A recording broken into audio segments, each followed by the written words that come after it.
নিম্নচাপের মেঘ সরলেও বিপর্যস্ত বিনপুর ও লালগড় থানা এলাকার বাসিন্দারা।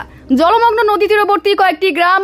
অতিরিক্ত ভারী বৃষ্টির জেরে বেশ কয়েকটি বাড়িতে ফাটল, নষ্ট একাধিক সবজি ও ফসল।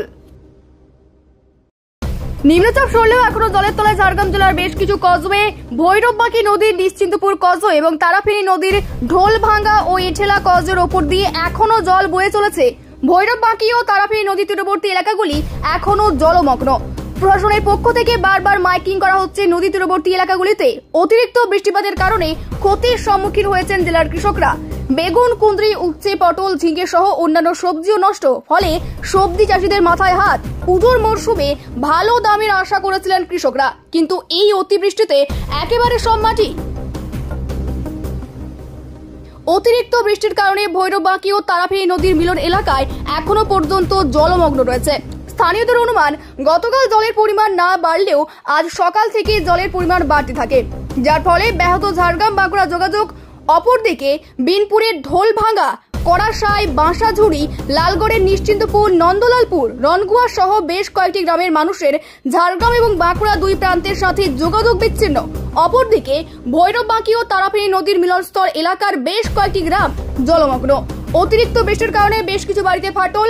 বিনপুর ও লালগড় থানা এলাকার প্রায় শতাধিক মাটির বাড়িতে ফাটল। করাতশাল গ্রামের দুটি মাটির বাড়ি ভেঙে পড়েছে এবং বেশ কয়েকটি বাড়িতে ফাটল। দুদিকে নদীতে নদী বন্যায়, নদী জলের বন্যায় ঘেরে আছি, বেরোতে পারছি না কোথাও। ওইদিকে বক্সি বাজারও যেতে পারছি না, এদিকে হারদা বিনপুর বাজারও যেতে পারছি না। আর একটু হলেই আমাদের পাড়ায় জল ঢুকে যাওয়ার উপক্রম। এখনও জল ঢুকেনি পাড়ায়।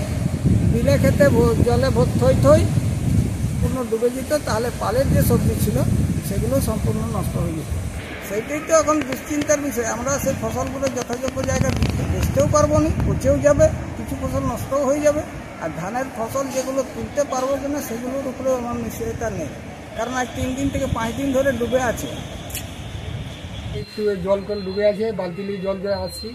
আজ 5-6 দিন তো শুক্রবার থেকে আরম্ভ হয়েছে, এইরকম অবস্থায় আছি। কবে যে জল কমবে কি জানি। বর্ষা এবং নদীর জল সব তো ঘিরে দিচ্ছে।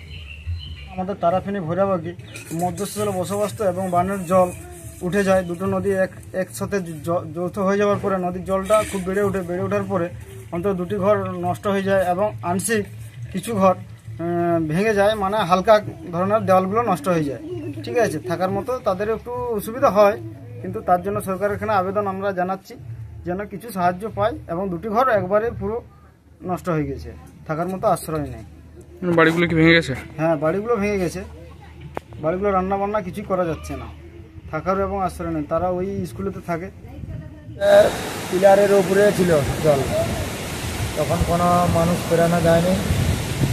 এখন অনেকটা কমে গেছে, খাটিয়ে মোটামুটি ব্রিজের উপরে আছে। ঠিক আছে, তো এই কদিন ভৈরববাকি নদীর কীরকম রূপ ছিল আপনাদের এখানে? তখন পুরা সম্পূর্ণ কানায় কানায় জল ছিল। হ্যাঁ, পুরা সামনে পেছনে পুরা ভরা বন্যা। ঠিক আছে, এখানকার মানুষের কোনো অসুবিধা কিছু হয়েছে? অসুবিধা বলতে পারাপার পেরাবার সে পাশেরগুলো এ পাশেরগুলো কোনো পারাপার করা যায়নি। চাষাবাদগুলো ডুবে গেছে, পাশাপাশি যেগুলো নদীর গায়ে আছে। তো বাড়িঘর কিছু না, ভাঙাভাঙি হয়নি, সব তো মোটামুটি ওই মাটির ঘরগুলো কিছু ধাস নেমেছে। চাষাবাদের প্রচুর পরিমাণে ক্ষতি হয়েছে। সবজি টবজি তো একেবারে শেষ হয়ে গেছে। ধান আবাদও অনেক মাটির তলায়, জলের তলায় চলে গেছে। ঠিক আছে, প্রচুর পরিমাণে চাষিদের ক্ষতি হয়েছে।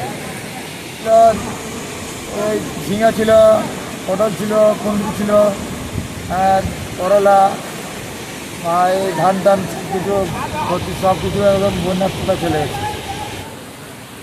লালগড় যাওয়ার জন্য আমি রেডি হয়ে বেরিয়ে এসেছি। এখন দেখছি নদীতে জল, যেতে পারছি না। গ্রামের মানুষ খুব অসুবিধার মধ্যে আছে। বাড়ি ক্ষতিগ্রস্ত হয়েছে। এখন তো বেশিরভাগ পাকার বাড়ি, যাদের মাটির বাড়ি তারা ক্ষতিগ্রস্ত হয়েছে। কিছু ক্ষতি তো এখন মানে মেপে বলতে পারবো না কতটা ক্ষতি হয়েছে, কিন্তু ক্ষতি হয়েছে। 4-5 দিন টানা বৃষ্টি হচ্ছে, মানে সবারই ক্ষতি হয়েছে। কেউ কাজে, এখানে সব হচ্ছে কাজের লোক। 4-5 দিন ঘর থেকে কেউ বেরোতে পারে না। ঘর থেকে বেরোতে না পারলে অবশ্যই সবারই ক্ষতি হবে, এটা বলার কিছু নেই।